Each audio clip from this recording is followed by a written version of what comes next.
The story of any city is really like a complex tapestry, right? It's woven together from all these countless different threads. So today, we're going to pull on one of those really vital threads in Batavia, New York. We're going to explore the enduring, resilient, and honestly often understated story of its African American community. So if you look at the numbers right now, about 4% of Batavia's population is African American. Now, at first glance, you might think, okay, 4%, that's a pretty small number. But behind that one little digit is a huge history that stretches back for centuries. And that's really the question, isn't it? What's the story of perseverance behind that number? How did this community build its place in Western New York? What are the stories of courage, of building institutions, and of contribution that give this number its true weight? Well, let's dive in. Our story really begins where so many do, with the search for freedom. We have to go back to the very beginning, to the early roots of this community, at a time when the whole nation was still figuring out its own identity. This timeline really sets the stage for us. By the early 1800s, there were already African Americans living in the region. But the real turning point, the game changer, comes in 1827. That's when New York State officially abolishes slavery, which lays the legal groundwork for free Black communities to really form and grow. And that, of course, leads right into the era of the Underground Railroad, a time of unbelievable risk and just incredible bravery. Now, here's what's so interesting about this. While Batavia itself wasn't a major well-known hub like, say, Rochester, the area around it, Genesee County, was absolutely part of this network of freedom. So the community's very foundation was shaped by these quiet, courageous acts, both from the freedom seekers passing through and from the allies who risked everything to help them.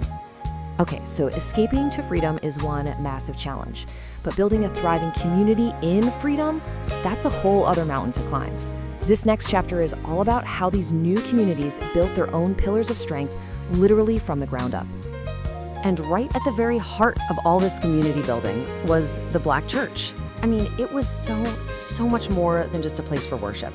It was the social hub, it was the schoolhouse, it was the center for organizing. It was the crucible where a community's identity was really forged and where its leaders were made, especially when so many other doors in society were slammed shut. Sometimes the story of an entire community can be seen so clearly through the life of just one person. And to really get a feel for this era of building and entrepreneurship, we need to meet a key figure from Batavia's history, Watson Bullock. Just let that sink in for a second. That one line describes a journey that is almost impossible to imagine.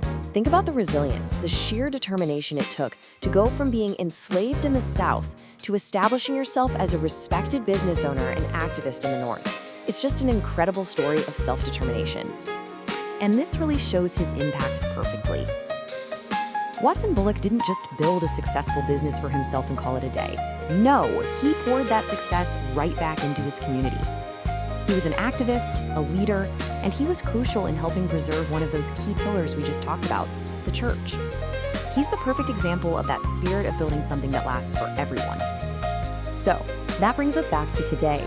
How do those historical foundations, that legacy of courage and community building, show up in Batavia now? Well, the story is far, far from over. I love this because you can draw such a clear line from the past to the present. That original spirit of building churches as community hubs, you see that today in active engagement in all sorts of civic organizations. The legacy of seeking freedom, it's honored and celebrated now in events like Juneteenth, and that early drive for entrepreneurship against all odds, well, that has evolved into leadership across every single sector of the city. Today, the contributions of the African American community are woven all throughout Batavia's fabric. You see it in leadership roles in schools and hospitals, in the vital work of groups like the Community Action of Orleans and Genesee, and in the cultural celebrations that make the whole city richer. These are the voices not just contributing to Batavia's story, but actively writing its next chapter. So why did we spend this time digging into the story of one community in one city? Well, because understanding these individual threads is the only way you can ever hope to see the whole picture, the complete tapestry. And that's really what it all comes down to. This story shows us that a city's true strength isn't just in its buildings or its economy, it's in its people, all of its people. Recognizing and celebrating every single thread, especially the ones that have shown such incredible resilience, is what makes the entire tapestry stronger and way more beautiful. And that really leaves us with one final thought to take with you. Every town, every city has these incredible stories of resilience and contribution. So the question is, which ones in your community have been overlooked?